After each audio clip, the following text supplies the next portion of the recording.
Welcome to big morning. నా పేరు శ్రీనివాస్. ఈరోజు బిగ్ మార్నింగ్లో ప్రధానంగా తెలంగాణలో నీటిపారుదల ప్రాజెక్టులపై రాజకీయంగా రగడ ప్రారంభమైంది. ప్రధానంగా ఈ ప్రాజెక్టులు బీఆర్ఎస్ హయాంలో ఏదైతే నిర్మితమయ్యాయో దాంట్లో భారీ అవినీతి చోటు చేసుకుందని ప్రస్తుత కాంగ్రెస్ ప్రభుత్వం ఆరోపిస్తుంది. వరుసగా సమీక్షలు నిర్వహిస్తుంది. మంత్రుల బృందం మొత్తం ప్రాజెక్టుల నిర్మాణ వ్యయాలను, ఖర్చులను, దానికి ఏదైతే ఉన్నాయో వాటన్నిటిని కూడా బయటకు తవ్వి తీసే ప్రయత్నం చేస్తుంది. అధికారులతో సమీక్షలు వరుసగా నిర్వహిస్తుంది. ఇప్పటికే కాళేశ్వరానికి సంబంధించి సమీక్ష నిర్వహించడంతో పాటు క్షేత్రస్థాయిలో పర్యటనలు కూడా చేసి వచ్చారు. దానికి సంబంధించి ఒక జ్యుడిషియల్ ఎంక్వైరీ కోసం రాష్ట్ర ప్రభుత్వం ఇప్పటికే ఏర్పాట్లు చేస్తుంది. కాళేశ్వరంలో చాలా పెద్ద భారీ ఎత్తున అవినీతి చోటు చేసుకుందనేది ప్రభుత్వ వాదన. ఇదే సమయంలో తాజాగా సీతారామ ప్రాజెక్టు పైన కూడా మంత్రుల బృందం నిన్న సమీక్ష నిర్వహించింది. అధికారులతో పూర్తి స్థాయిలో సమాచారం తెప్పించుకుంది. ఇప్పటివరకు ఎంత ఖర్చు పెట్టారు, ఈ ఖర్చు పెట్టడం వల్ల ఎంత ప్రాజెక్టు నిర్మాణం అయింది, ఏ రకంగా పంటకు నీళ్లు ఇస్తున్నారు, ఎన్ని లక్షల ఎకరాలకు ఇప్పటివరకు సాగునీరు అందిందని దానిపైన సమీక్ష నిర్వహించి విషయాలు తెలుసుకునే ప్రయత్నం చేశారు. అయితే ఈ సమయంలోనే రాష్ట్ర ప్రభుత్వం గత బీఆర్ఎస్ ప్రభుత్వం పైన, అప్పటి మంత్రులపైన చాలా తీవ్రస్థాయిలో విమర్శలు చేస్తుంది. సీతారామ ప్రాజెక్టులో ఇప్పటివరకు 16,000 కోట్లకు పైగా ఖర్చు పెట్టినా ఒక్క ఎకరానికి కూడా నీళ్ళు ఇవ్వలేకపోయింది. అత్యంత అవినీతి ప్రాజెక్టు ఇది అంటూ ఉత్తమ్ కుమార్ రెడ్డి మంత్రి వ్యాఖ్యానించారు. ఇలాంటి ప్రాజెక్టు, ఇంత అవినీతితో కూడిన ప్రాజెక్టు నేను ఇప్పటివరకు ఎప్పుడూ చూడలేదు. అసలు ఈ అవినీతిపై విచారణ జరపడానికి ఎంతమంది జడ్జీలు అవసరమవుతారో మాకు అర్థం కావటం లేదంటూ ఉత్తమ్ కుమార్ రెడ్డి ఇతర మంత్రులు కూడా వ్యాఖ్యానించిన పరిస్థితి అయితే ఉంది. సీతారామ ప్రాజెక్టును త్వరలోనే క్షేత్రస్థాయిలో వెళ్ళి పర్యటిస్తాము, అక్కడ పరిస్థితులు కూడా తెలుసుకుంటామని చెప్తున్న పరిస్థితి. మరోవైపు కృష్ణా జలాలకు సంబంధించిన దానికి సంబంధించి కూడా ఇప్పుడు మాటల యుద్ధం ప్రారంభమైంది. రాష్ట్రంలోని కృష్ణా నదిపై ఉన్న ప్రాజెక్టులను కేంద్ర ప్రభుత్వానికి అప్పగించాలంటూ ప్రభుత్వం ఇప్పటికే లేఖలు రాయడం, కేఆర్ఎంబీకి అప్పగించాలంటూ లేఖలు రాయడం, దానిపైన ఇప్పుడు తెలంగాణ ప్రభుత్వం ఒక నిర్ణయం తీసుకోవాల్సి ఉంది. ఈ నేపథ్యంలోనే మాజీ మంత్రి హరీష్ రావు రాష్ట్ర ప్రభుత్వం కృష్ణా ప్రాజెక్టులను కేఆర్ఎంబీకి, కేంద్ర ప్రభుత్వానికి అప్పగించడానికి సిద్ధమైంది. ఒకవేళ ఇదే జరిగితే కృష్ణానది పరివాహక ప్రాంతంలో చాలా దారుణమైన పరిస్థితులు ఏర్పడతాయి. జల విద్యుత్ కూడా ఆటంకాలు ఏర్పడబోతాయి. హైదరాబాద్ తాగునీటికి కూడా సమస్యలు వస్తాయి, ప్రాజెక్టుల నిర్మాణానికి కూడా అడ్డంకులు వస్తాయంటూ ఆయన వ్యాఖ్యానించిన నేపథ్యంలో నిన్న మంత్రులు చాలా స్పష్టంగా చెప్పారు. అలాగే ముఖ్యమంత్రి రేవంత్ రెడ్డి కూడా లండన్ నుంచి చాలా స్పష్టమైన ఆదేశాలు ఇరిగేషన్ శాఖ మంత్రికి ఇచ్చారు. ఎట్టి పరిస్థితుల్లో కూడా కృష్ణా ప్రాజెక్టులను కేఆర్ఎంబీకి అప్పగించే అవకాశమే లేదు, అలాంటి ప్రయత్నం కూడా చేయట్లేదు. ఖచ్చితంగా తెలంగాణ ప్రయోజనాలు దక్కిన తర్వాత, తెలంగాణ ప్రయోజనాలకు సంబంధించి పూర్తి స్థాయిలో హామీ వచ్చిన తర్వాతనే దాని గురించి ఆలోచిస్తాం తప్ప ఎట్టి పరిస్థితుల్లో కూడా ప్రాజెక్టులను అప్పగించే ప్రసక్తే లేదని తేల్చారు. అలాగే తెలంగాణ వాటా కృష్ణా జిల్లాల్లో అది కూడా పూర్తి స్థాయిలో తేల్చాల్సి ఉంది. అది తేలిన తర్వాతనే ఫర్దర్ డిసిషన్ తీసుకుంటామని కూడా ముఖ్యమంత్రి చాలా స్పష్టమైన ఆదేశాలు ఇచ్చారు. దానికి సంబంధించి తెలంగాణ ప్రభుత్వం త్వరలోనే కేంద్ర ప్రభుత్వానికి లేఖలు రాసే అవకాశం అయితే కనిపిస్తుంది. మొత్తానికైతే ఈ కృష్ణా జలాలకు సంబంధించిన పంపిణీ ఇప్పట్లో అవుతుందా, అలాగే ఈ కేఆర్ఎంబీకి ప్రాజెక్టులను అప్పగించకపోతే పరిస్థితి ఎలా ఉంటుంది, కేంద్ర ప్రభుత్వం ఎలా రియాక్ట్ అవుతుంది, రాష్ట్ర విభజన సమయంలో చేసుకున్న ఒప్పందాలకు సంబంధించి వాటిని అమలు చేయాల్సిన అవసరం ఎంతవరకు ఉంది, కోర్టు కేసుల వరకు పరిస్థితి వెళ్తుందా, దీనిపైన ఆంధ్రప్రదేశ్ ఏమంటుంది, వీటన్నిటిపైన ఈరోజు చర్చించే ప్రయత్నం చేద్దాం. కాంగ్రెస్ పార్టీ అధికార ప్రతినిధి భవన్ రెడ్డి గారు ప్రస్తుతం మనకు లైవ్లో అందుబాటులో ఉన్నారు. భవన్ రెడ్డి గారు నమస్కారం. అలాగే బీఆర్ఎస్ పార్టీ యువ నాయకులు దూదిమెట్ల బాలరాజు యాదవ్ గారు కూడా మనకు లైవ్లో అందుబాటులో ఉన్నారు. బాలరాజు గారు నమస్కారం. భవన్ రెడ్డి గారు శ్రీనివాస్ గారు ఏంటి, ఎట్లా చూస్తున్నారు? మొత్తానికైతే వివాదం చాలా స్పష్టంగా కనిపిస్తుంది. ఒకవైపు సాగునీటి ప్రాజెక్టులో బీఆర్ఎస్ హయాంలో నిర్మితమైన వాటిలో అవినీతికి సంబంధించి మొత్తం బయటకు తీస్తున్నట్టున్నారు, లెక్కలు, పత్రాలు, వివరాలు అన్నింటినీ కూడా. అలాగే దాని మీద ఎంక్వైరీలకు కూడా సిద్ధమవుతున్న పరిస్థితి. మొదట దీని గురించి మాట్లాడుకుందాం. సీతారామ ప్రాజెక్టుకు సంబంధించి నిన్న కీలకమైన వ్యాఖ్యలు చేశారు. 16,000 కోట్లకు పైగా ఖర్చు పెట్టి ఇప్పటివరకు ఒక ఎకరానికి కూడా నీళ్ళు ఇవ్వని పరిస్థితి, అత్యంత కరప్షన్ కనిపిస్తున్న ప్రాజెక్ట్ ఇది అంటూ కూడా ఉత్తమ్ కుమార్ రెడ్డి వ్యాఖ్యానించిన పరిస్థితి అయితే ఉంది.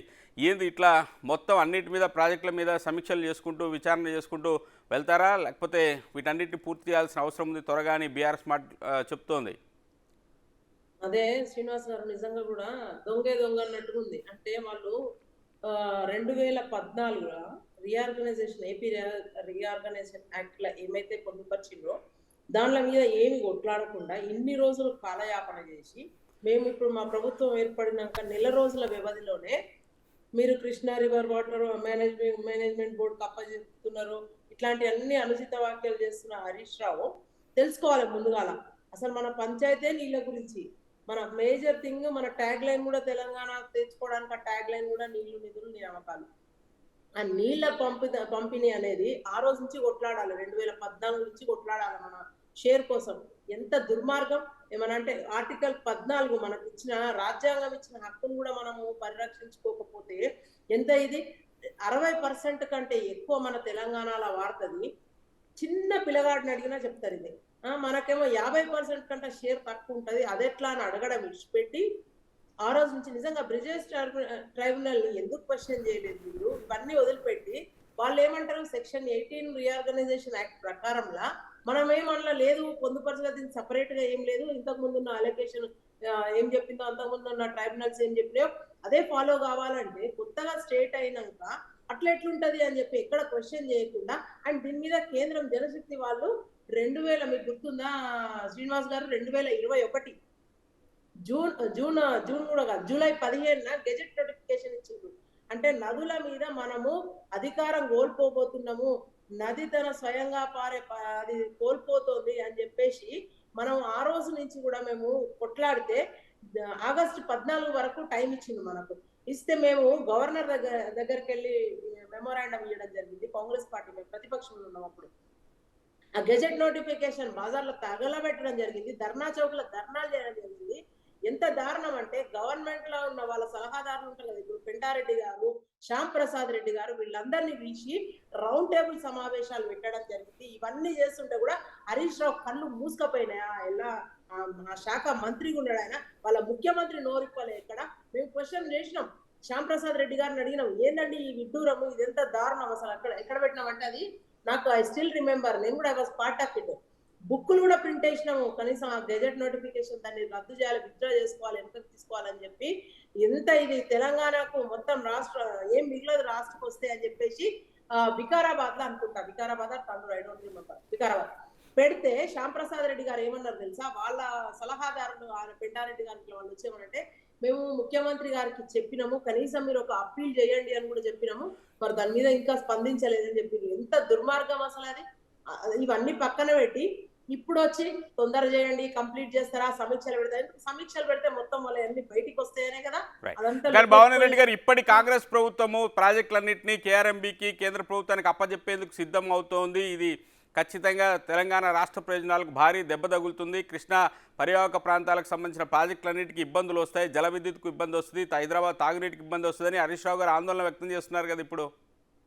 ఆందోళన వ్యక్తం చేసినట్టే తన చేతిలో 10 ఏళ్ళు టైం పెట్టుకొని ఏం చేయకుండా అది ఆ డేట్ కూడా అయిపోయినాక ఇప్పుడు కొత్తగా ఏర్పడిన ప్రభుత్వం అప్పచెప్తుంది అంటే ఆయనకి బుద్ధి ఉండాలి, సెన్స్ కోల్పోయి మాట్లాడుతున్నారు వాళ్ళు. అవన్నీ ఇంత దుర్మార్గమైన చర్యలు అసలు ఏమి చేయలేదు, వాళ్ళ పరిపాలన చేయాలి, వాళ్ళ పాడుగాను ఏం చేయకుండా పైసలు తెద్దాము, కమిషన్లు తీసుకుందాము, ఆ ప్రాజెక్టు కడితే అదే దిక్కుమాల ప్రాజెక్ట్, అది ఎట్లయింది, దాని సమీక్షలు నిర్వహిస్తారు, ఎట్లా ఖచ్చితంగా అడ్డుకుంటారు. మళ్ళా కేంద్రం జలశక్తి శాఖ మళ్ళా వాళ్ళ కేంద్రంలో ఉన్న పెద్దల్ని కలుస్తారు. మొన్న అందులో భాగమే రేవంత్ రెడ్డి గారు వెళ్ళి కలవడం కూడా జరిగింది ఆల్రెడీ ఒకసారి. మళ్ళా రివ్యూ చేస్తారు. తర్వాత ఇదేంటి ఇప్పుడు వాళ్ళు సమీక్షలు పెడుతున్నారు అంటే పని ఆపుతున్నారని కాదు, సమీక్షలు పెడతారు, అందులో ఉన్న ఎదవాళ్ళందరినీ బయటికి తీస్తారు, ఎవరెవరు ఇన్వాల్వ్ అయినరో, తర్వాత కంటిన్యూ అయితే ప్రాజెక్టులు ఏమి ఆపరు. బట్ ఇంతలో ఇంత ఇదేంది, ఉలికిపాటేంది, 45 రోజులు కూడా కాలేదు ప్రభుత్వం ఏర్పడి. లాస్ట్ 2018లో వాళ్ళు గెలిచిన తర్వాత టీఆర్ఎస్ వాళ్ళు 45 రోజులు కనీసం వాళ్ళు ప్రమాణ స్వీకారం చేసి వాళ్ళ ఎమ్మెల్యేలు అసెంబ్లీకి రావడం 45 రోజులు తీసుకున్నారు. మనం 2వ రోజు నుంచే పరిపాలన స్టార్ట్ చేసాం, 48 గంటలనే పరిపాలన స్టార్ట్ చేసాం. అసలు అడిగే హరీష్ రావుకు మాట్లాడే నైతికత ఎక్కడది అంటున్నా. అసలు నోరు మూసుకొని జరుగుతుంటే అన్ని చూడాలి, వాళ్ళు చేసిన విధ్వంసాన్ని సరిదిద్దుతుంది ఇప్పుడు ఏర్పడ్డ కాంగ్రెస్ ప్రభుత్వం. రైట్.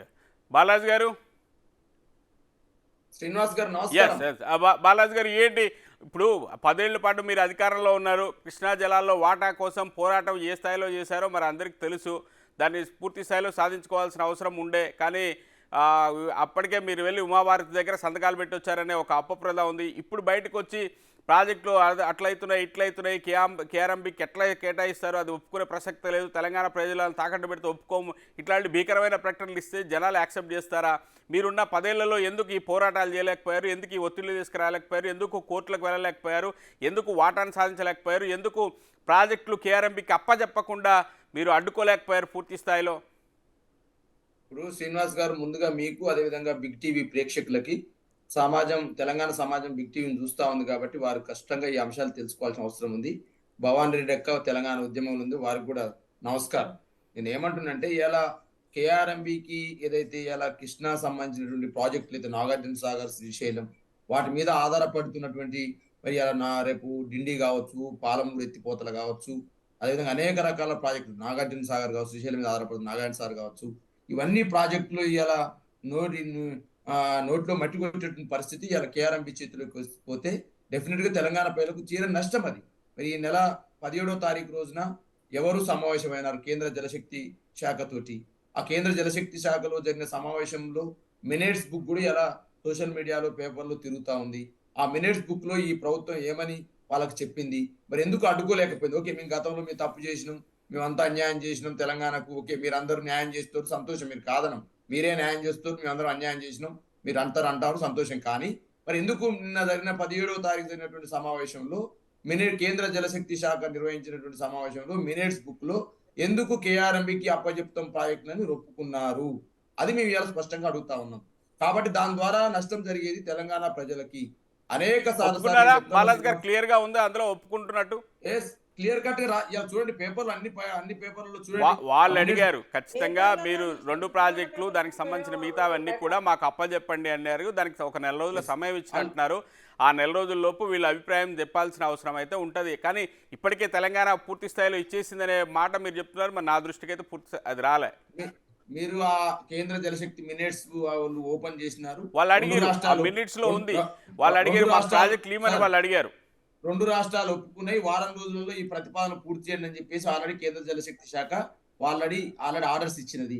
నేను ఏమంటున్నంటే మీకు చిత్తశుద్ధి ఉంటే, ఎందుకంటే ఇలా తెలంగాణ సంబంధించినటువంటి గతంలో సార్ ఎప్పుడైతే విభజన పూర్తయిన సందర్భంలో నాగార్జున సాగర్ సంబంధించినటువంటి మేనేజ్మెంట్ మొత్తం కూడా తెలంగాణకు, శ్రీశైలం సంబంధించిన మేనేజ్మెంట్ ని ఆంధ్రాకు అప్పచెప్పినారు. ఇలా హాయిగా రాష్ట్రాలు కొనసాగే క్రమంలో కేసీఆర్ గారి నాయకత్వంలో, హరీష్ రావు గారి నాయకత్వంలో తెలంగాణ ప్రభుత్వం అనేక సార్లు కేంద్రానికి, ప్రధానమంత్రి మోదీ గారికి, కేంద్ర జలశక్తి శాఖకు అనేక సార్లు మేము విన్నపాలు చేసినాం. ఎందుకంటే ఈ శ్రీశైలం మరియు నాగార్జున సాగర్ ప్రాజెక్టు పరిధిలో ఉన్నటువంటి అయితే డిండి కావచ్చు, పాలమూరు కావచ్చు, అనేక రకాల మహబూబ్నగర్ మరియు నల్గొండ జిల్లాలో ఉన్న ప్రాజెక్టులు అనేవి వీటి మీద ఆధారపడ్డవి. ఒకవేళ మీరు కేఆర్ఎంబి చేతిలోకి తీసుకపోతే మేము కనీసం విద్యుత్ ఉత్పత్తి చేసుకోవాలన్నా కూడా ఇవాళ పర్మిషన్ తీసుకోవాల్సి ఉంటుంది. ఈఎన్సీలో ఏమైనా పోయి స్విచ్ రావాలన్నా కూడా ఇవాళ మేనేజ్మెంట్ పరిధి తీసుకోవాల్సి వస్తుంది. కాబట్టి ఇటువంటి అంశాన్ని మేము అంగీకరించమని చెప్పేసి ఆందోళన చేసిన సందర్భాలు కూడా ఉన్నాయి, ధర్నాలు చేసిన సందర్భాలు ఉన్నాయి, పార్లమెంట్ లో అడిగిన సందర్భాలు ఉన్నాయి. ఒకవేళ మీరు చూడాలనుకుంటే యూట్యూబ్ లో కొట్టి చూడండి, నేనేమంటున్నా ఇలా. కాబట్టి కేంద్రం ఇవాళ తెలంగాణ సంబంధించినటువంటి హక్కుల్ని, అంశాలని కాపాడేది బీఆర్ఎస్, టీఆర్ఎస్ అనేది స్పష్టంగా తేలుతుంది. కాబట్టి రేపు జరగబోయే పార్లమెంట్ ఎలక్షన్ లో టీఆర్ఎస్ కు ప్రజలు ఓటేసే సందర్భం ఉంది. కాబట్టి దానికి రాజకీయాలకి ఏం సంబంధం? ఇప్పుడు తెలంగాణ ప్రయోజనాల గురించి మాట్లాడాలి కదా, మీరైనా కాంగ్రెస్ అయినా ఇంకో పార్టీ అయినా సరే. దీంట్లో మీరు రాజకీయం ఎత్తుకుంటే ఎట్లా? నేను అనేది ఏంటంటే కృష్ణా జలాల్లో న్యాయమైన వాటాను బీఆర్ఎస్ ప్రభుత్వం 10 ఏళ్ల కాలంలో ఎందుకు సాధించలేకపోయింది? మీరెందుకు బచావత్ ట్రిబ్యునల్ ప్రకారం వాటా తీసుకుంటామని ఉమాభారత్ దగ్గర లేఖలు ఇచ్చి సంతకాలు పెట్టి ఎందుకు వచ్చారు? మీరు ఆంధ్రప్రదేశ్తో సమానంగా నీటి వాటాను తెలంగాణకి ఎందుకు సాధించలేకపోయారు? 50% వాటా కావాలని ఇప్పుడు అడుగుతున్నారు. ఇన్ని రోజులు ఎందుకు అడగలేకపోయారు? 33% సంతకాలు పెట్టి ఓకే చేసి వచ్చారు కదా. అట్లానే ప్రాజెక్టుల భద్రతను సిఆర్పిఎఫ్కి ఇవ్వడానికి ముందే ఒప్పుకున్నారు కదా, అప్పుడు ఇవన్నీ ఎందుకు చేశారు?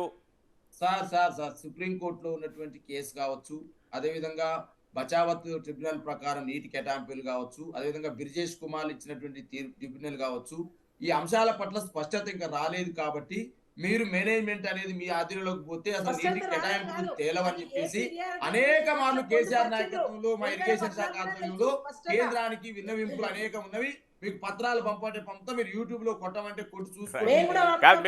మీరు ఒప్పందాలు మాకు ఇన్ని టీఎంసీలు సరిపోతాయి తెలంగాణకు, ఈ వాటాకు మీకు ఓకే అని మీరు సంతకాలు పెట్టి వచ్చిన తర్వాత ఇంకేముంటుందండి అందులో సంప్రదింపులు? ప్రయత్నం ఈ రేవంత్ రెడ్డి సర్కార్ చేస్తా ఉంది, ఇరిగేషన్ శాఖ మంత్రిత్వ శాఖ చేస్తా ఉంది. ఏం చేశారు చెప్పండి? తెలంగాణ ప్రజల హక్కుని కాపాడుతుంది వీళ్ళ కాంగ్రెస్ పార్టీ వల్ల. వీళ్ళ కేసీఆర్ గురించి, హరీష్ రావు గారి గురించి, తెలంగాణ గత ప్రభుత్వం గురించి మాట్లాడే హక్కు వీరికి ఉందా అంటారు. నేను కాంగ్రెస్ పార్టీ గమనించాలి. ఈ తెలంగాణ ప్రజల ఒక్క నిమిషం బాలాజీ గారు, మీరు చెప్పారు కదా 50% కేటాయింపులు తెలకుండా Right. ఇవాళ మీరు Okay. కేసీఆర్ Okay. మీద మాట్లాడమా? రైట్ బాలాజీ గారు ప్లీజ్ వెయిట్ ఒక్క సెకండ్ మీరు ఎదురుదాడికి దిగితే కాదు టెక్నికల్ అంశాల గురించి మాట్లాడుకుందాం. మీరు పొలిటికల్గా ఎదురుదాడికి దిగితే ఉపయోగం ఉండదు. ఒక్క నిమిషం బాలాజీ గారు. భవానీ రెడ్డి గారు ఏంటి మీకు కృష్ణానది మీద తెలంగాణ ప్రజల మీద ప్రేమ లేదా, ఆంధ్రప్రదేశ్ ప్రజల మీద ప్రేమ ఉందా, లేకపోతే ఇంకో రాష్ట్రం మీద ప్రేమ ఉందా? ఎందుకు మీరు తెలంగాణ ప్రయోజనాల్ని తాకట్టు పెడుతున్నారు, వదిలేస్తున్నారు? అది ఆయన విజ్ఞతగా వెళ్ళింది. ఇవన్నీ ఆయన క్వశ్చన్స్ కావచ్చు. బట్ నేను చెప్తా ఉన్నా కదా, వాళ్ళు చేసిన పనికి ఇలా ఎంత దుర్మార్గమైన చర్య అంటే వాళ్ళని ఏం చేసినా పాపం లేదు. కానీ మళ్ళా నోరేసుకొని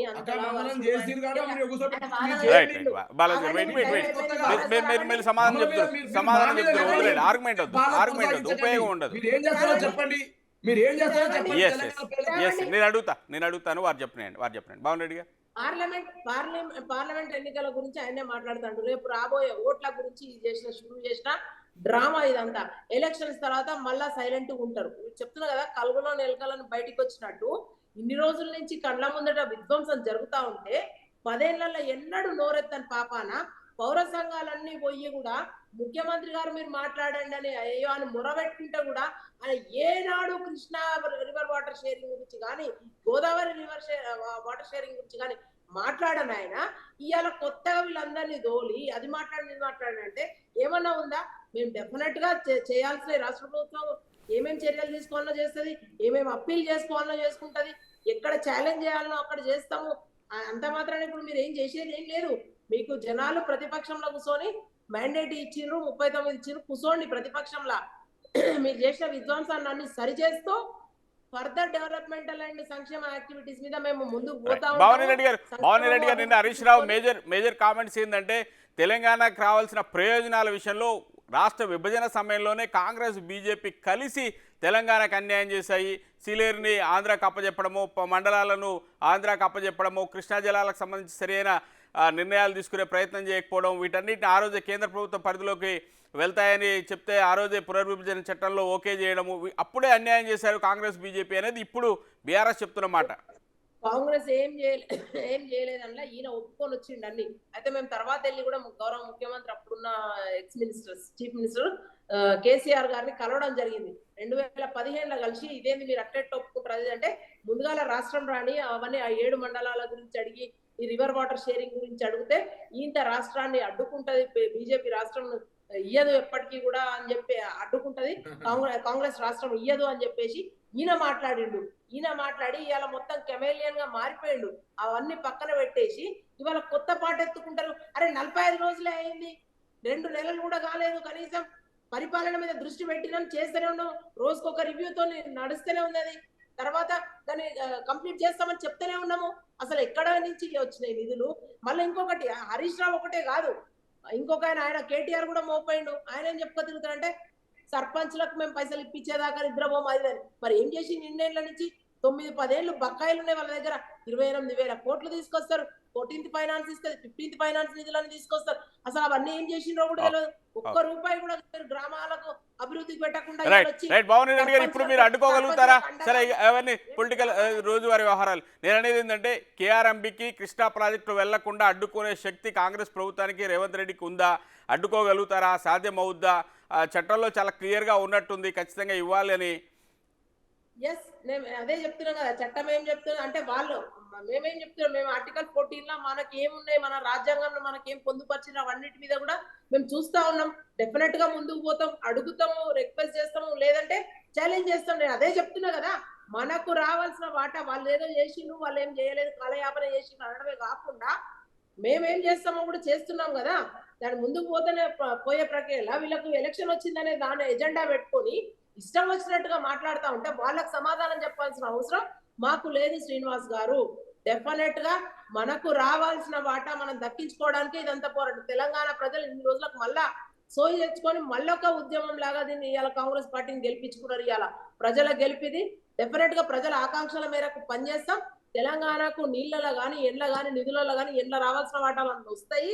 ఆయన ఏం చాలా ఇన్ని రోజుల నుంచి లేదు, ఇప్పుడే ఒక పెద్ద బాధపడిపోయి తెలంగాణ సమాజం అన్యాయం అయిపోతుందని బాలరాజు గారు పర్సనల్ అటాక్ దిగితే మాత్రం అస్సలు బాగుండదు. మీరు రైట్. మీరు ఓకే. గుర్తుపెట్టుకోండి. ఓకే. డెఫినెట్ గా ఈ సహజంలో మన రైట్ బాలాజీ గారు, చూసింది కదా, బాలాజీ ఈ గారు. నెల రోజుల మా పరిపాలన ఇప్పుడు చూసింది కదా. శ్రీనివాస్ గారు ఓపిక రైట్ మోహన్ రెడ్డి గారు. శ్రీనివాస్ వెయిట్ గారు వెయిట్ వెయిట్ వెయిట్ బాలాజీ గారు. ఇప్పుడు శ్రీనివాస్ గారు ఇప్పుడు నేను ఏమంటున్నంటే భవాన్ రెడ్డి అక్క తెలంగాణ ఉద్యమం చేస్తే అప్పుడు కాంగ్రెస్ పార్టీ బెదిరించినట్టు బెదిరిస్తున్నాను ఇప్పుడు కూడా. ఓకే, ఇంకా నేనేం వాళ్ళు తెలంగాణ బెదిరిస్తలేను. ఉద్యమంలో అక్కడ ఉండే మీరు కాంగ్రెస్ పార్టీ బెదిరిస్తారు, ఇంకా కూడా బెదిరించేది. అధికారంలో ఇప్పుడు కాంగ్రెస్ పార్టీ అధికారంలో తనిపోయింది, మమ్మల్ని ప్రభుత్వం బెదిరిస్తుంది. ఉంది. అలా బెదిరించని బెదిరించుడు కాదు తప్పేం మీరు, లేదు. తెలంగాణ భయపెట్టడం ప్రజల చూస్తుంది ఇంకా. గొంతుకై కొట్లాడుతున్నప్పుడు మీ బెదిరింపులకు, ఉడత బెదిరింపులకు భయపడేది ఏం లేదు. మీ కాంగ్రెస్ పార్టీ బెదిరింపులకి డెఫినెట్ గా తెలంగాణ ప్రజల పక్షాన ప్రజా యుద్ధం జరుగుతుంది భవిష్యత్తులో.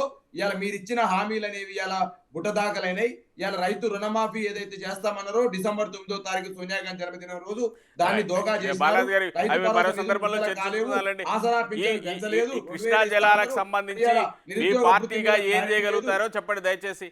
మీరంతా సార్, అఖిలపక్షం లాంటిది పెడితే కేసీఆర్, హరీష్ రావు, కేటీఆర్ వీళ్ళంతా కలిసి వచ్చి రాష్ట్ర ప్రభుత్వాన్ని సహకరించేందుకు మీరు సిద్ధంగా ఉన్నారా? సరే 10 ఏళ్లలో చేయలేకపోయారు, వీళ్ళు ఏదైనా చేస్తా అంటే మీరు రెడీగా ఉన్నారా వాళ్ళతో కలిసి రాష్ట్ర ప్రయోజనాల కోసం, కృష్ణా జలాల కోసం పోరాడడానికి? 100కు 100% సార్. ఇవాళ కృష్ణా ఏదైతే రివర్స్ బోర్డ్ మేనేజ్మెంట్ ఉందో దాని ద్వారా తెలంగాణ ప్రజల హక్కులకి అన్యాయం జరుగుతుంది. అదేవిధంగా కృష్ణా మీద ఆధారపడి ఉన్నటువంటి ఏదైతే 15 అవుట్లెట్లు ఏదైతే ఉన్నాయో నష్టపోయే అవకాశం ఉంది. ఇలా కొత్తగా ప్రారంభమయ్యే పాలమూరు రంగారెడ్డి ఎత్తిపోతలు కావచ్చు, డిండికి కావచ్చు, ఎస్ఎల్బిసి కావచ్చు, నీటి వనరులు అనేవి తగ్గుతవి. శ్రీశైలం ద్వారా విద్యుత్ ఉత్పత్తి ఏదైతుందో దాని ద్వారా నష్టం జరుగుతుంది. కాబట్టి ఎట్టి పరిస్థితుల్లో ఈ యొక్క అంశం ఏదైతే తెర మీద తీసుకొచ్చిందో కేంద్రం, ఖచ్చితంగా కేంద్ర వైఖరిని తప్పు పట్టాల్సిన అవసరం ఉంది. మీరు ఇలా భారతీయ జనతా పార్టీ వ్యతిరేకంగా మీరు కొట్లాడుతుంటారు కదా, మీ ముఖ్యమంత్రి రేవంత్ రెడ్డి గారు, మీరు డెఫినెట్ గా కొట్లాడండి. దానికి ప్రజల తరఫున మేము ఉంటాం, మీ ప్రతిపక్ష తరఫున మేము వస్తాం. ఇలా ఎందుకు కేంద్ర వైఖరి పైన మీరు కొట్లాడరు? ఎందుకు రేవంత్ రెడ్డి గారు ప్రధానితో ములాఖాత్ అవుతాడు, అదాన్ని ఏమో రేవంత్ రెడ్డి గారు, ఇప్పుడు రాహుల్ గాంధీ గారు బాలాజీ గారు అప్పుడే ములాఖాత్ అయిపోయారు. అప్పుడే ఎట్లా జస్ట్ ప్రోటోకాల్ మర్యాదపూర్వకంగా ఓ రోజు కలిసి వచ్చి ఓ బొకే ఇచ్చి వచ్చారు. అప్పుడే మీరు ములాఖాత్ అయిపోయారు అది ఇది చెప్పేసి ఎట్లా? వెయిట్ చేయండి, వెయిట్ చేయండి. మీరు సీనియర్ జర్నలిస్టు, తెలంగాణ మొత్తాన్ని గమనించిన వాళ్ళని, రాజకీయాల్ని, నేను ఏమంటున్నా అంటే సార్, మోదీని పోయి కలిసి బొకే ఇచ్చి వస్తాడు, అదాని గ్రూప్ వాళ్ళు వచ్చి కలుస్తారు, కరానాథాన్ని వచ్చి కలుస్తాడు, అలా కొడుకు వచ్చి కరానాథుని వచ్చి కలిసి చాలా గొప్పగానే రేవంత్ రెడ్డికి, మళ్ళీ రేవంత్ రెడ్డి గారు పోయి అమిత్ షాని కలుస్తాడు, ఎమ్మటే ప్రాజెక్ట్ ఓకే అవుతుంది, దావోస్ లో వాళ్ళ మీటింగ్ అవుతుంది. ఒకవైపు రాహుల్ గాంధీ గారు మణిపూర్ లో పాదయాత్ర చేస్తూ ఏం చెప్తున్నారండి, కాంగ్రెస్ భారతీయ జనతా పార్టీ ముఖ్యమంత్రులంతా అదానితో చేతులు కలిపని చెప్తాడు. ఎమ్మటే విలేకరు అడుగుతాడు, మరి భారతీయ జనతా పార్టీ ముఖ్యమంత్రి కాదు, మీ కాంగ్రెస్ పార్టీ ముఖ్యమంత్రి అదానికి మరి సాల్వాలు కప్పిడని చెప్పి దోస్తానం చేస్తుందని చెప్పారు. ఎమ్మటే నో కామెంట్. ఇటువంటి పరిస్థితులు దేశంలో దాపురించినవి. ఒకవైపు అదాన్ని తిడుతూ, అదాని దొంగ అని చెప్తూ, అదానికి మొత్తం ప్రధానమంత్రి ఆస్తులు మోదీ దోచిపెట్టినని చెప్తూ, ఇలా అదానితో దోస్తానం రేవంత్ రెడ్డి చేస్తున్నాండి. అంటే భారతీయ జనతా పార్టీతో రేవంత్ రెడ్డికి కాంగ్రెస్ పార్టీకి ఏమైనా ఇంటర్నల్ ములాఖత్ ఉందా, ఇంటర్నల్ ఒప్పందం ఉందా, తేలాల్సిన అవసరం ఉంది. ఒకవైపు భారతీయ జనతా పార్టీతో మీరంట కాదు, భారతని మీరు భారతీయ జనతా పార్టీ మాట్లాడతారు. మీరు ఇటువంటి బాలాజీ గారు అదానితో రేవంత్ రెడ్డి ఆయన సొంత ఆస్తుల కోసమో, ఆయన సొంత వ్యాపారం కోసం ఏమన్నా మీట్ అయ్యారా? ఆ రకమైన ఒప్పందాలు ఏమైనా జరిగాయా, లేకపోతే తెలంగాణలో పెట్టుబడుల కోసం జరిగిందా అది? సార్ 37,500 కోట్లు వచ్చినాయండి. 37,500 కోట్లు మిగతా మిగతా సంబంధించిన సంస్థలు ఉన్నవి. ఇలా కాంగ్రెస్ పార్టీ వైఖరి నడుపుతా ఉన్నామండి. భారతదేశ వ్యాప్తంగా రాహుల్ గాంధీ ఏం చెప్తా ఉన్నాడు, ఇలా ప్రధాని మోదీ అదాని కలిస్తే మొదాని అని చెప్పినాడు. ఇలా 13 లక్షల కోట్లు దేశ సంపదను మోదీ, ప్రధానమంత్రి మోదీ ఇలా అదానికి దోచిపెట్టినని చెప్పేసి మాట్లాడుతున్నాం. మీ కాంగ్రెస్ పార్టీ ముఖ్యమంత్రులు ఎవరు కూడా అదానితో దోస్తానం చేస్తలేరని చెప్తా ఉన్నారు. మరి మీ అదానితో దోస్తానము నాకు తెలిసి బాలాజీ గారు నాకు తెలిసి రాహుల్ గాంధీ ఏమన్నారంటే, మా కాంగ్రెస్ ముఖ్యమంత్రులు అదాని పెట్టే నిబంధనల కోసం మేము లొంగము, అదాని షరతులకు మేము లొంగము, మా ముఖ్యమంత్రుల షరతులకు లొంగి వచ్చి వ్యాపారం చేసుకుంటా అంటే మేమేమి మనమని ఆయన ఇంతకుముందే క్లియర్గా చెప్పినట్టు నాకు గుర్తుండి. భవానీ రెడ్డి గారు అదే చెప్తున్నా కదా, ఇప్పుడు ఆయన అరిచి ఆధిక్యత ప్రదర్శించుకుంటా అంటే బాలరాజు ఇంకా మీరు, నేను చెప్తున్నా కదా రైట్. సరే ఓకే ఆయన చెప్పేది మీరు చెప్పండి. మేము we stick to that. And పెట్టుబడులు పెట్టినప్పుడు మన రాష్ట్రం అనుకూలంగా ఉంది, మన రాష్ట్ర పాలసీలు నచ్చి వాళ్ళందరూ పెట్టుబడులు పెడుతున్నారు. ఎస్, ఇక్కడ ఉన్న యువత కోసం, ఉపాధి కోసం, మనము సంపద సృష్టించడం కోసం యాక్సెప్ట్. ప్రపంచ వ్యాప్తంగా ఉన్న అన్ని కంపెనీలు వస్తున్నాయి, అలా అదానా గిదానా ఎవరు వచ్చినా మనకు సంబంధం లేదు. మన షరతులకు లోబడి వాళ్ళు పనిచేస్తారు. అలాంటి పక్షంలోనే వాళ్ళు ఇక్కడ ఉంటారు. లేకపోతే చెప్తున్నా కదా, ఎక్కడ ఉండాలన్నా అక్కడ ఉంచుతారు, జనాలైనా ప్రభుత్వాలైనా. Okay, that's clear. అండ్ ఆయన వక్రీకరించి వక్ర భాషలో మాట్లాడితే ఇంకా దానికి చెప్పాల్సిన అవసరం లేదు. ఆయన ఇక్కడ అసందర్భం. ఇక్కడ మాట్లాడే చర్చ ఇయ్యాల కృష్ణా రివర్ వాటర్ మేనేజ్మెంట్ అప్పచెప్తున్నారు అని చెప్పేసి దాని గురించి చర్చ. అది పక్కన పెట్టి నువ్వు సీతారామ గురించి మాట్లాడమంటే మాట్లాడకుండా, కాళేశ్వరంలో అవినీతి మాట్లాడకుండా, 1 ఎకరా ఎంత ఖర్చు పెట్టి నువ్వు 1,00,000 పైచిల కోట్లు పెట్టి ప్రాజెక్ట్ కట్టి 1 ఎకరం పారించడానికి 46,000 కోట్లు ఖర్చు అవుతుందని చెప్పి నిన్న అంత మంచిగా చెప్తా ఉంటే దాని మీద ఎందుకో మాట్లాడారు. ఏమంటారు చూడు, పావుల కోడికి బారానా మసాలా ఏమంటారు కదా, అట్లా చేస్తా ఉంటే కూడా మేమందరం ఏం ఎదురుదాడి దిగకనా మేమందరం అసలు ఎంత దిక్కుమాలిన ప్రాజెక్ట్ కట్టి మళ్ళా రివర్ వాటర్ షేరింగ్ గురించి మాట్లాడతారు. ఆయన పోతిరెడ్డి పార్క్ హెడ్ రెగ్యులేటర్ సామర్థ్యం పెంచి మన ముందటే కదా నీళ్ళు ఇష్టం వచ్చినట్టు తీసుకుపోతా ఉంటాయి. ముఖ్యమంత్రికి అప్పుడు కేసీఆర్ కి కన్ను మూసుకపోయినాయా? ఏం చేస్తున్నారు మీరంతా గాడిద పనులు దొమ్ముతున్నారా? మళ్ళా మాట్లాడితే ఇంకొకటి మాట్లాడితే మంచిగా ఉండదు. ఇప్పుడే చెప్తున్నా, మళ్ళీ బెదిరిస్తున్నా అని మాట్లాడతాడు ఆయన. నేను బెదిరించినట్టు ఉందా? సమాధానం చెప్పిన ఎంతసేపు ఓపిగ్గా ఏం జరిగింది, ఎంత విధ్వంసం చేసిండు మీరు జాతికి చెప్పినా నేను ఇప్పుడు. శ్రీనివాస్ గారు ఎవరు బెదిరిస్తున్నారు అర్థం అవుతుంది కదా. బెదిరింపు ఇద్దరు బెదిరించట్లేదులేండి, రాష్ట్ర ప్రయోజనాల కోసం ఇద్దరు గట్టిగా మాట్లాడుకుంటున్నారనే భావంతో తీసుకొని ఆ రకంగా పోరాటం చేయండి, ప్రయత్నం చేయండి. రైట్ బాలాజీ గారు, నిన్న సీతారామం ప్రాజెక్టుకి సంబంధించి ఉత్తమ్ కుమార్ రెడ్డి చాలా తీవ్రమైన వ్యాఖ్యలు చేశారు. అత్యంత కరప్షన్ కనిపిస్తుంది ఇందులో, అసలు ఎంతమంది జడ్జిలు వేయాలో మాకు అర్థం కాని పరిస్థితి ఉంది అనే రీతిలో ఆయన కామెంట్ చేశారు. ఏంటి అది 16,000 కోట్ల రూపాయలు ఖర్చు పెట్టారట, ఇప్పటివరకు 1 ఎకరానికి కూడా నీళ్ళు ఇవ్వలేదట. ఇప్పుడు శ్రీనివాస్ గారు నేను ఏమంటున్నంటే, కాళేశ్వరం అనేటువంటి ప్రాజెక్టులో ఉన్నటువంటి సొందిల్ల కావచ్చు, అన్నారం కావచ్చు, మేడిగడ్డకు ఆయన ప్రాజెక్టు కాస్ట్ ఒక్కసారి గూగుల్లో కొట్టుకోవడమని చెప్తున్నా కాంగ్రెస్ పార్టీ నాయకులకు. ఇలా సీతారామ ప్రాజెక్ట్ అయినటువంటి కాస్ట్ గురించి తెలుసుకోమంటున్నా. అదే విధంగా నేను ఏమంటున్నాంటే సార్,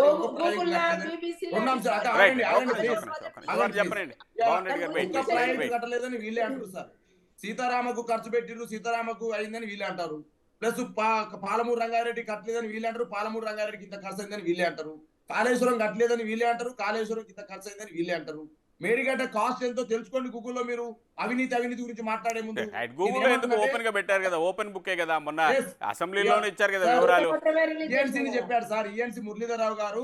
ఆ ప్రభుత్వంలో ఈఎన్సీ ఆయన, ఈ ప్రభుత్వంలో సరే ఇప్పుడు ఖర్చు పెట్టలేదని అనట్లేదు, మీరు ఖర్చు పెట్టిన దాని వల్ల ఉపయోగం లేకుండా పోయింది, దాంట్లో కరప్షన్ చాలా హెవీగా ఉంది బాలాజీ గారు ఒకటి మీరు ఆ పాయింట్ మిస్ అవుతున్నారు. మీరు ఖర్చు పెట్టలేదు అనే మాట ఎవరు చెప్పట్లేదు, ఖర్చు పెట్టారు కానీ మొత్తం కరప్షన్ అయిపోయింది, ఎక్కువ అవినీతి చోటు చేసుకుంది, ఆ ఖర్చు పెట్టిన దానికి ఫలితం లేకుండా పోయింది, 1 ఎకరానికి నీళ్లు కూడా ఇవ్వలేకపోయారు అనేది ఇప్పుడు ప్రభుత్వం మాట సార్. ఇప్పుడు వాళ్ళే శ్వేతపత్రం విడుదల చేసి 1,00,000 ఎకరాలకు నీరు ఇచ్చినారు.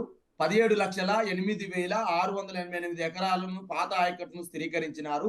కాలువలు మరియు చెరువుల ద్వారా ఏదైతే SRSP1, SRSP2 నిజాం కాలువల ద్వారా, నిజాం సాగర్ కాలువల ద్వారా కావచ్చు, చెరువులు నింపడం ద్వారా కావచ్చు, అల్ది వాగు, అదేవిధంగా కుండేలి వాగు అనే వాగుల ద్వారా పాత ప్రాజెక్ట్ లెక్కలేసుకోదు. కాళేశ్వరం నుంచి మీరు ఎంత భారించారు అనే దాని గురించి చెప్పట్లే. కాళేశ్వరం కొత్తగా వచ్చిన ఆయకట్టు ఎంత, అది 1 ఎకరానికి నీరు ఇవ్వలేదని వాళ్ళే అన్నారు. వారి శ్వేతపత్రం 1,00,000 ఎకరాలకు కొత్తగా నీరు ఇచ్చారని వారే చెప్పినారు. 1,00,000 కోట్లు ఖర్చు పెట్టి 1,00,000 ఎకరాలకు నీళ్ళు ఇస్తే ఏం ఉపయోగం అండి? భవానీ రెడ్డి గారు చివరిలో ఒక మాట, సమయం లేదు. భవానీ రెడ్డి గారు చివరిలో ఒక మాట ప్లీజ్ చెప్పండి.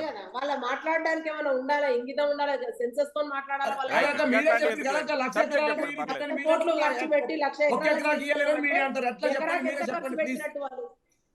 అరే మీరే చెప్పండి అక్క, మీరే చెప్పారు కదా 1 ఎకరాకు నీరు ఇవ్వలేరా మీరే అన్నారు. కాళేశ్వరం ద్వారా 1,00,000 ఎకరాలకు ఇచ్చిన శ్వేతపత్రంలో మీరే పొందుపరిచింది కదా. రైట్ ఓకే లక్షల మంది నిలబడదండి. మీరు 1,00,000 కోట్లు ఖర్చు పెట్టి 1,00,000 ఎకరాలకు నీళ్ళు ఇచ్చామంటే మీకు కూడా చెప్పుకోవడానికి బాగుంటుంది.